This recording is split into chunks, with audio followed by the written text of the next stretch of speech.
And welcome to episode 28 of the Brewed Sages, Stormbound players with a head for the game. I am Freeloader. With me, as always, are my co-hosts Arthas and Sabaiku. Sabaiku, how's it going tonight? Fantastic. And Arthas, welcome back. How are you doing? I am doing amazing. I'm feeling really refreshed. Yeah. Well, glad to hear it. We are the Brewed Sages, easily the second best Stormbound-related podcast in production. And as a reminder, you can always follow us at Brewed Sages on Twitter. Or for all of you who couldn't believe that Skeletor got away again, our email address is thebrewedsages@gmail.com. Now, guys, some community news. There's something new going on in the Heroes League this month, which is pretty funny. Sabaiku, what's going on between Overdrive and Zemu?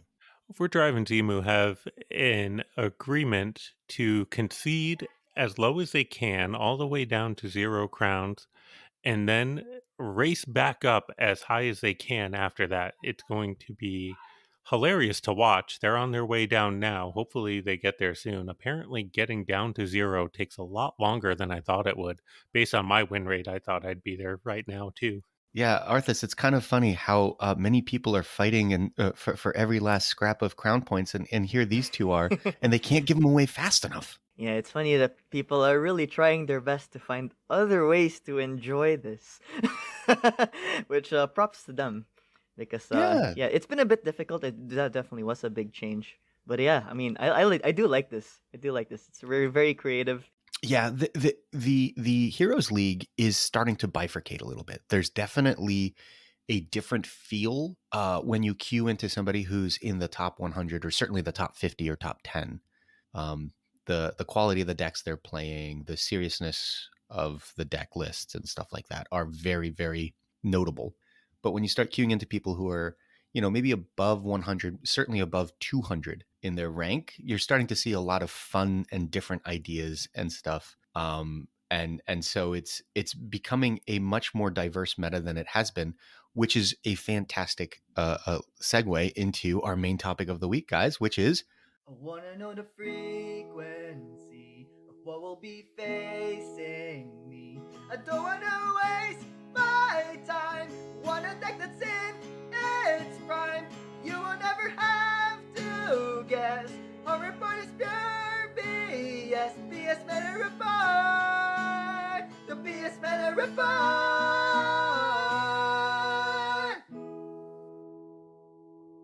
our meta report. It is out for April. We want to give a big thank you to each of our volunteers and everyone who helped collaborate. So, Sabaiku, I will let you take the first step here and walk me through the archetype frequency score for April. We do have some shakeup here. Ironclad is still the most played faction, and we see more mid-range and rush than control inside Ironclad. But, we're having the same problem we had last month, really, which is Ironclad mid-range decks and rush decks are looking very similar, and we don't have a lot of confidence in our ability to discriminate between the two right now. So while we say mid-range is the most played, it very well could be rush is actually the most frequent archetype for Ironclad. So just be wary when you queue into an Ironclad. They might try to steamroll you, or they might try to blitz you. You never know. Arthas, this is interesting because last month, if you recall, Ironclad, Midrange, and Rush were running Mirz. Just because so much value, they didn't want to give it up. Now with Mirz gone, Ubass has stopped being quite as exciting in the deck. And so you're seeing a dragon package being added with like Embers Yeah. or Eloth or both. Yeah, I mean, my favorite thing about it is seeing a lot of level 5 Eloths happening now. Like, it's actually really, really cool. I mean, the ability to like jump all the way from your baseline to the top to put a runner or to put Embers in, or just to push like Yeah. a really large body away. It's like really, really cool that people are experimenting now, and that's great that the balance changes can do something like that, right? Yeah. It's fantastic. Yeah. So Sabaiku, if you're telling me that a lot of people are playing these kind of ironclad decks with something like Embers in it, that makes me think that maybe Winter is going to see a lot of play to counter that with freeze to stop the death rattle, right? Well, we do see winter control very highly played, but winter as a whole is still not our most prevalent faction by any stretch. We see winter and swarm at about the same rate, but we see this month for the first time more Shadowfen than swarm or winter. Ooh. That's the shakeup, is that Shadowfen now is becoming pretty popular, mostly in a mid range. A little bit of rush and a little less control, but it's out there. People are playing it a lot more than they used to, be it because of Heroes League or just because you're sick of Ironclad and it's a pretty good counter. Well, yeah. So Quok and Real were both running a Bragda Shadowfen deck at the end of last month in their 1 and 2 finishes. I know the Merc is running Shadowfen from time to time. A lot of the top 10 are running Bragda decks right now. So that does make sense that we see it. Is there anything notable about Swarm then? I mean, in No. my experience, I guess for most people, probably not. It's just the same old, right? No. Is it not? Swarm mid-range is starting to see a lot more play and a balanced amount of play with Swarm Rush. Oh, that's because these rush players are now using things like Zuri. Maybe even putting in some Right? bucks in there, but they're still playing the same thing. They only really drop that mid game if they have to. I feel like they're sneaking Zuri into these decks kind of like the same way that Eloth works, right? Is to just try to jump your front back. Yeah, but also to get that value, you know? Mm-hmm. Now, also, this might be an artifact of our sampling, right? We do tend to focus more on the higher leagues where Zuri play and mid range play is more common. For sure. It's probable that as you're hitting your ladder grind on the way up to Diamond or on the way up to the Heroes League, you're probably still going to be seeing more rush than mid range. Um, I think that this is a polling error, a sampling error, rather than a real phenomenon. Okay. All right. That's certainly possible. You don't think there's one, though, with Swarm Control? I think that is an error because we're seeing swarm control. Hey, no lie. I have seen several still. Aaron Needle Blast Blade Storm with like the Dark Harvest? Pillars of Doom, baby. I've run into it maybe twice already this month out of 40 games. So somebody out there is doing it, and bless them. All right, so moving on from our frequency score, Arthas, let's talk a little bit about power. Who's got tier 1 right now? Right, tier 1. Guys, you wouldn't believe this one. It's freaking Ironclad mid-range. My gosh. Why is Oh. it still up there? I don't even see it at the top of Heroes League. I don't. I would take the next 3 as the actual top 3 in Heroes League. But I guess, I don't know, in Platinum or Diamond, I guess you see it a lot. I don't know. Yeah, But again, remember that if we're having trouble discriminating between mid-range and rush, I think it's pretty reasonable to say that some sort of like hybrid aggressive Ironclad is really the top here, and take the differentiation with a grain of salt.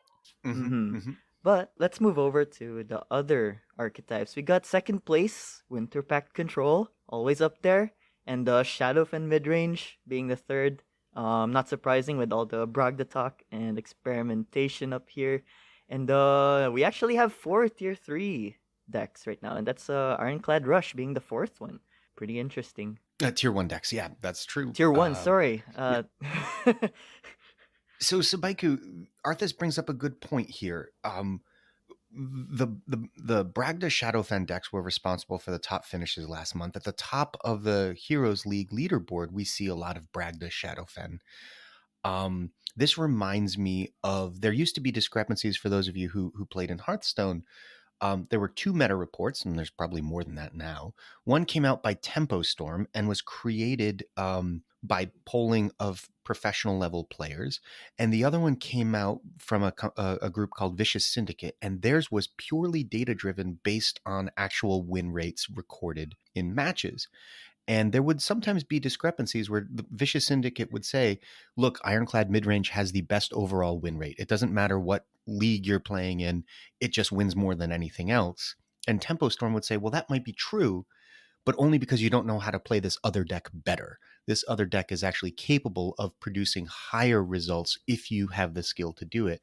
Do you think that might be what we're seeing here with Ironclad Midrange being number one, but actually all the top players are playing Bragda? Yeah, Well, first of potentially. all, not all the top players are playing Bragda. There's a healthy counterplay here. Sure. You notice that we do have like an aggressive Ironclad Rush mid-range hybrid, mid-range Shadowfen, and a Winter Pack Control as our top three, separating themselves from the rest of the pack, right? That's not a mistake. I think that these are very clearly just the three best archetypes in the game for each of the three factions that are the best in the game. But there's a big difference between the overall win rate and the counter queue into specific decks if you know what your opponent is likely to play. And when you're playing in, say, the top 20 of the Heroes League, you're more likely to queue into other top 20 players. So you want to be able to counter what they're bringing a little bit, which means you want to bring something that is either hard to counter yourself or something that plays into the weaknesses of the other decks. And I think that's what you see here with these top three. It's not necessarily that Shadowfen midrange is more powerful because of a skill cap like that top players possess that other people's don't. It's not necessarily that Shadowfen midrange preys on a weakness. It might just be also that it's a very flexible deck and it doesn't have a glaring weakness, and that makes it more desirable to play at the top level. That's a really good point. Would you rather have an 80% win rate into one matchup and a 20% win rate into another? Or would you rather have something that just kind of generally wins at about 60% where you can influence the outcome a little bit more? Yeah, that's very well said. Yeah, I think the last thing that our readers / listeners should bear in mind when they look at this is I don't necessarily know that we have perfect granularity to be able to differentiate 1 through 3 ideally. I think just if you look at the chart and you walk away with, wow, an aggressive hybridish Ironclad midrange, Winter Pack Control, and Shadowfen midrange are clearly head and shoulders above everything else, then that takeaway jives almost perfectly with, hey, what are the players in the top 10 of the Heroes League playing? Answer, one of those 3 decks in all likelihood. You drop from there into tier 2, and Arthas, let's go through tier 2 now. But these decks are not being played as much by the top players either. So I think the differentiation that we can do between tier 1 and tier 2 is more accurate than necessarily deck best 1 versus deck best 2 kind of a thing. Right, so for the tier 2 decks, from the highest power to the lowest of the tier 2, okay, since we already went through tier 1, we have a Swarm midrange, Shadowfen Rush, Swarm Rush, and Winter midrange. Oh, and also Shadowfen Control, kind of up there. Just barely. Yeah, I mean, Sneaking into I've the seen bottom some of the poison tier. sometimes. Actually, I do love seeing some Venom fall from time to time and getting destroyed by Mark the Spray. It's really fun to see actually. It's one of those decks that I can never make work, and I lose every game I try with it. But every time I play into it, I am so scared, and it's such a battle. It really is. It really is. Are we surprised by anything in here? This all feels about right looking at it to me. Yeah, no, it looks pretty good. It's just there seems to be a lot of deviation from what I noticed in the top 30 in Heroes League, because I've been there basically the entire time, top 30. Well, this isn't play rate. We're looking at power level. Mm-hmm. We're saying Mm-hmm. saying all of these are stepped down. Do you feel like Zuri Swarm, for example, is like a top tier level power? Well, right now it is tier 2, right? But I'm more concerned about Ironclad midrange up there because I'm only seeing one person play it to some decent success. But like the ones that Sure. are really hammering is Winter Control. There's almost hardly any counterplay to it, to be honest. And then I've been matching with it all the time, and now I'm forced to play it all the time, and I'm dealing with 30-minute matches because of Ulf spam. I mean, I don't have the levels for a good Shadowfen midrange, so sadly I cannot try that. nor the levels for Ironclad Rush. So I'm kind of stuck with Winter Control. But like, based on what I see, because I have a fully max Winter Control, I don't know, man. Winter seems to be like the best one up there because they can just abuse Ulf and mana gain. But I don't know. I don't know. That's just me. Oh, and people abusing Siren, but that's outside of the factions. Yeah, definitely seeing a lot more Siren now that the play rate of Ubass has gone down. People are like, well, if I can't do 12 damage to the base with Ubass, I'm just going to run Siren instead. Do 12 It damage really to the is. base. It's really so. It's so annoying. But, it makes sense to have Siren in more and more decks when you see at the top, you have really Ironclad is the only aggressive deck. You have a slower Shadowfen mid-range, you have a slow Winter Pack control. If you know the game is going long, it's nice to have a flexible tool like Siren that can clear the board for you or also clear your opponent for you. Yeah, I think the argument for Siren has always been she's incredibly powerful, but she's 9 mana, and the games don't go that long. So unless you're playing a mana gain winter deck, she's just unwieldy in any other deck, and the game is slowing down. I found that to be false lately, because a lot of people have been playing Ironclad Control, and in the power, oh that's one. Yeah, here in the relative power, Ironclad Control is the top of tier 3. Third worst archetype, even though I would say Ironclad Control is definitely the top 3, especially with Siren. I am seeing so many people play the exact one that Merc was using. He probably found a better Shadowfen deck now. But it runs Siren and just a bunch of control cards. Siege Breakers, Green Gale, Scrap Planners. No other win con whatsoever. Just board clear and Siren. And oh my god, did it totally kick me like crazy many times simply because of Siren. Actually, just because of Siren. Like they had no chance of like just dealing with my stuff, but then they just like hit me with that 12 at 11 mana. It hurts. It's really It dumb. hurts. And there's no real counterplay with how much strength she has. You can't even block with units unless you have structures. But they're running siege breakers anyway. Right. Then they can go from the middle of the board. Like, come on. You got two ways to counter it. You can either kill them before 9 mana, which is not easy, or you can never take a point of damage so that the Siren doesn't bomb you from the middle of the board. Like that's not great counterplay in either Siren option. is being used mainly as a runner, a crazy high power runner. And I was thinking about it. I was thinking about her stats because the biggest problem I have about her is the strength. I mean, she already has the capacity to kill 1,000 strength rhymes, 3 of them, right, in one play. Okay, which would be one hell of a game, by the way. Yeah. But and then why does she have that much strength? She doesn't need that much, and then she also has some crazy speed to boot with it, right? And I was thinking, if we compare it to something like Salty Outcast, right? 7 mana, 2 speed, 10 strength, level 5. Now, if we add 1 mana, then we can give Salty Outcast 3 speed, right? Add another mana, then we'll bounce him up 1 level. That would be like 12 HP, as per, the usual pattern in Stormbound. And oh my gosh, is Siren just a freaking overbloated vanilla card that people have realized is so abusable now?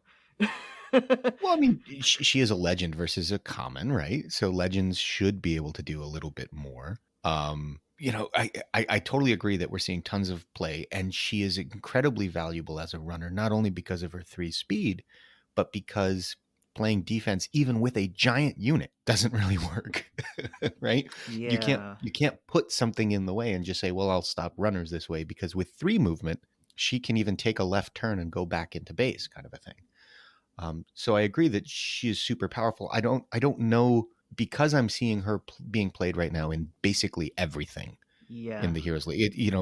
I've seen Bragda decks with Siren. I've seen, Ironclad mid-range decks running Siren over the top. It's just, if you have level 5 Siren right now, it's a great time to put her in everything. I don't know that she necessarily helps one faction over another. Like I know Brzoza said that Ubass was seeing more benefit from being played in Ironclad mid-range last month because of scrapped planners and Mirz tokens being Oh, and so Mia too. prevalent. And Mia, right? And me. Well, we actually, don't you remember we streamed and somebody was actually playing no towers, but was playing Mia simply for 2 Ubass pings? They were just playing me as a 2-drop in Yeah. that deck so that they had no That's towers. like me playing my naked Edric for the 2 of us Exactly. things. Yep. I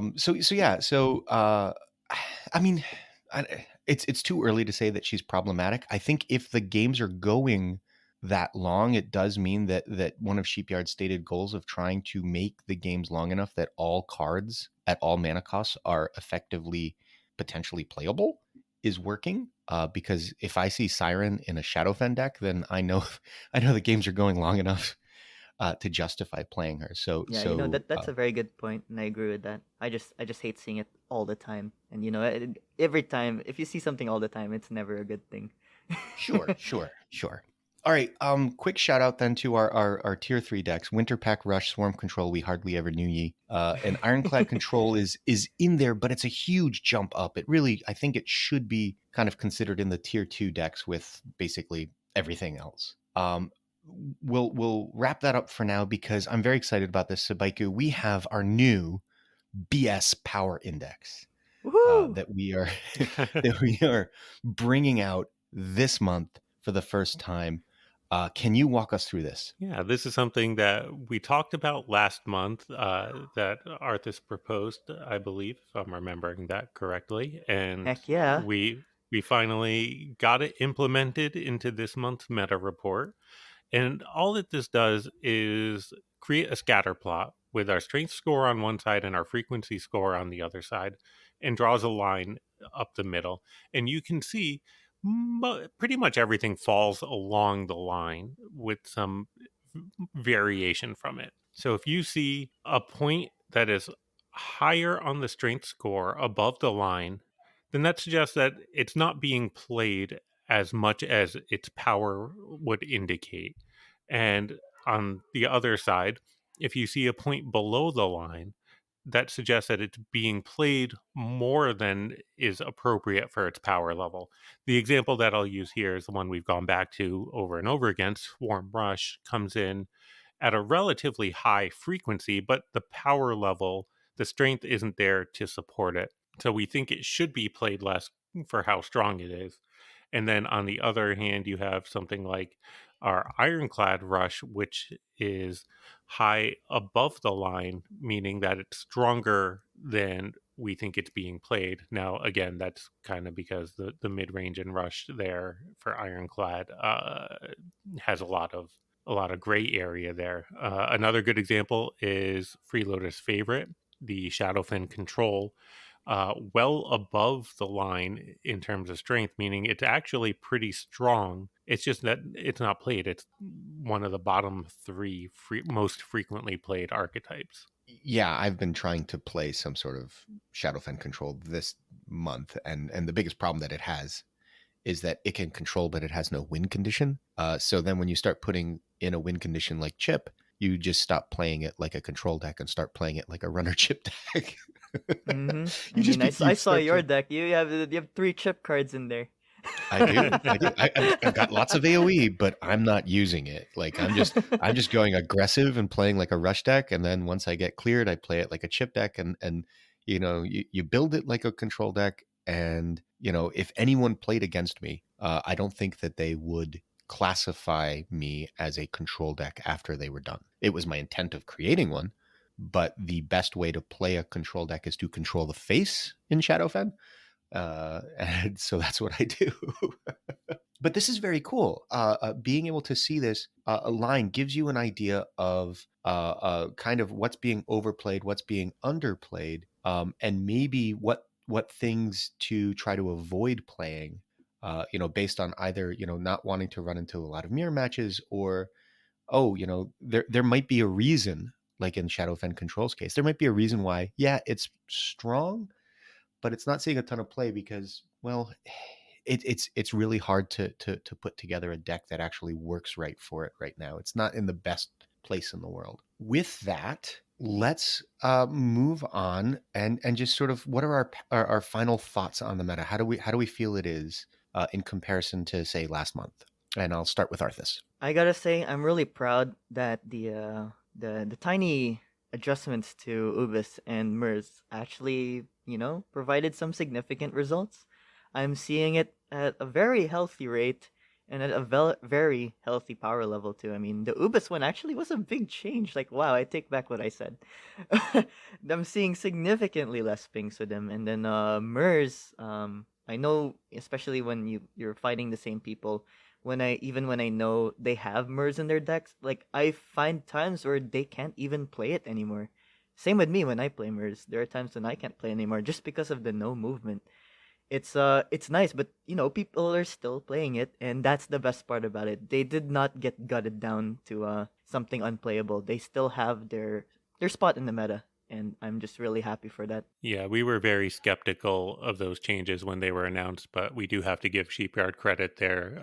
We've praised their light touch on balance changes in the past, and we thought this would be too light and not effective, but really it feels like they hit the nail right on the head with this one. Yeah, actually, I think it's funny that Brzoza even like Babe Ruthed the call and said this is going to reduce Ubass's pings by 12%. And as someone who's now mainlining Ubass, because he did become my first level 5 legendary this month after the nerf I put the fusion stones in, he's absolutely right. It's just toned down. It's the same card. It's still quite powerful, but it is no longer head and shoulders more powerful than all the other 5-drops in the game. And I love it. It just that small amount of change has changed the play rate. You're exactly right, Subaiku. Credit where credit is due. These balance changes were perfect. I no longer find either play rate to be untenable, or I can't queue into another game. I don't want to see Mirz again. But yeah, to Arthas's point, they're both seeing play. Mirz in very specific decks that can afford that tempo loss, and Ubass basically, because he's still a very good 5-drop. And speaking of very good 5-drops, that brings us to our card of the week. And Arthas, I'll let you introduce our card of the week. Yes, so our card of the week here, we know him as Simba in Disney's Lion King. Loris, King in Exile. It's a neutral legendary feline. 5 mana. It's got 1 movement. And from level 1 to 5, his strength is 5, 6, 7, 8, and 10. Exactly the same as Heroic Soldiers. But he's a little cooler than Heroic Soldiers. He's got those amazing whiskers. And that is his effect: before attacking an enemy unit, force all enemy units bordering the one he attacked that are from levels 1 to 5, 4, 5, 6, 7, 8 strength or less to attack that initial unit that Loris, targeted. So I know that sounded a lot. That's not exactly what the the effect says, but I tried to explain it a little more clearly. But basically, Loris can attack a main enemy, and any other enemies bordering that one will basically be forced to attack into that, giving you some really nice value and board clear, being able to clear multiple with it, and the Loris having a really big body to come with it. It's a really nice tech card for control decks. Well, not just for control decks, Sabaiku.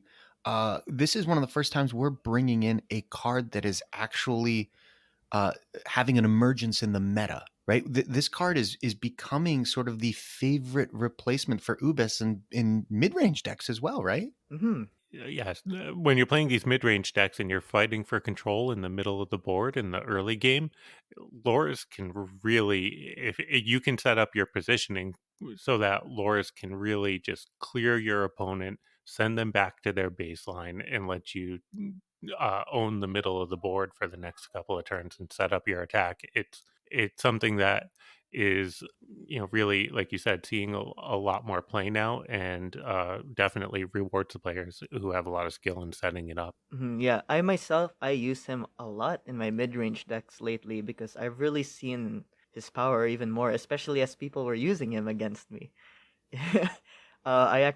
He's one of my top choices as one of my control cards for mid-range, and he's very, very effective at just baiting enemies to go ham on your baseline, and you just clear them like that.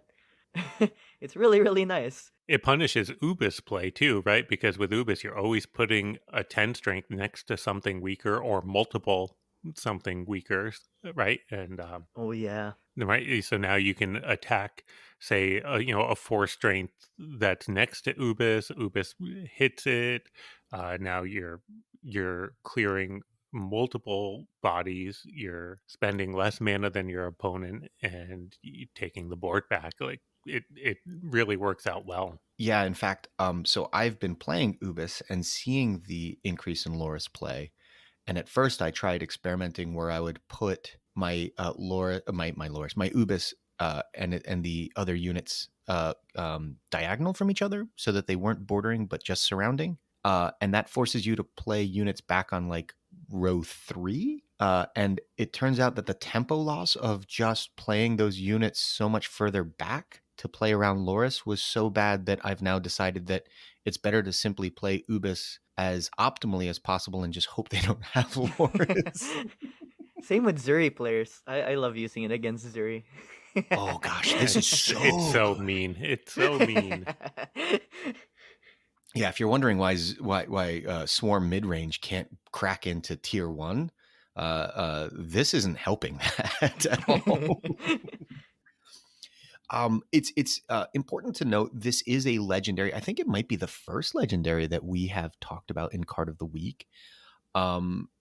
We are also seeing, as a replacement for Ubis within the meta, Void Surgers. So for those of you who don't have the deep pockets or the longevity of playing in the game that you have a level 5 Loris, Void Surgers is also out there as a reasonable facsimile to this. One of the biggest problems, I think, for mid-range playing Void Surgers is just you don't get the tempo, you don't get the movement, right? One of the great things about Loris, to Arthas's point, is even if your opponent has no units on the board and it's a control deck you're playing against, it's still just a good 10-1. Like, it moves forward and puts 10 on their base. This is good. Yeah, definitely more flexible than Void Surgers, but you do what you got to do when you don't have a legendary at a high level. Yeah, for sure. Mine's only 3 with 1 extra copy. Oh no. All right. Well, that's going to end the main portion of this episode. Which means it's time for me to remind you to please contact us, preferably in our channel in the Stormbound Discord server or on Twitter at Brewed Sages. You can always email us at thebrewedsages@gmail.com. For now, we have an additional way for you to reach out and support us. We started a few months back now a Gumroad account where you can become patrons of our work. Check out that link on our Stormbound Kitty page. This week, we've heard from MKM. He said spot on regarding the matchmaking, and also go hipster Stormbound community. Evil Deck says, wait, with this information, I can make low-quality blurred photoshopped images. I don't know what that's in regards to, That makes me a little bit nervous. That's regarding our video episode last time. Oh, our video. Oh no. My. Don't do it. Don't do it. I'm sad that I was left out for that. I would have loved to show my face out there. We'll do it again in the future for sure. Yeah, for those of you who don't know, with Arthas living on the other side of the planet now, we are kind of bouncing around between doing night episodes and morning episodes. This is being recorded early in the morning for Sabaiku and I, and neither of us are showered, so you're not seeing a video of this one. The Merc says, fantastic. Lewis says, nice video, guys. Good to see some faces behind the players' names. Keep it up. We've heard from Patrick Nixon for the first time. First of all, great channel and great content. Very pleased to have found your channel from Reddit. Nice to hear the opinions of some high-level players. I assume you're talking about Arthas there, with experience under the belt. Secondly, I am level 12 silver gold player, primarily level 1 and 2 cards, using Shadowfen Dragon setup. Ooh, let's okay. go. At around the 18-19 minute mark, you discussed the brawl level disparity, and I can confirm virtually 90% of the matches I entered into were against level 18, 19s, and 20s. Oh, good lord. And boy, was it unfortunate for me. I wish they would fix this in particular, as having to pay gold to enter the match only to see a level 20 opposite me with level 5 cards is crazy, stupid, and extremely off-putting. I think he may have picked up some whale language after seeing so many of them. It's rough. The next one is from Reckless Rush, which we're just going to skip over due to time constraints. No, I'm just kidding. He says Sabaiku is such an angel, and it's true, he is. Ubermensch says, LMAO, you guys sound very different from what you look That's cool. The podcast is stepping up. I grew to like Arthas's participation since the episode he was introduced, and he definitely became part of the family. Hope my dude gets better soon. Chalk5 says, just want to say that I really enjoy the podcast. Been listening for several months now, and I'm super impressed with the quality of what you guys put together. Also, Freeloader and Sabaiku, your voices are perfect radio voices. Yeah, so are our faces. Seriously, if you ever did other podcasts, I'd subscribe. Whew, that was a lot. You know, we had none last week. It was like the community was just kind of holding back, waiting for an avalanche this week of feedback. That was all great. Thank you to everyone who reached out to us. That was fantastic. But that's going to do it for this episode. For Arthas and Sabaiku, I am Freeloader. We are the Brewed Sages, reminding you to stay hydrated.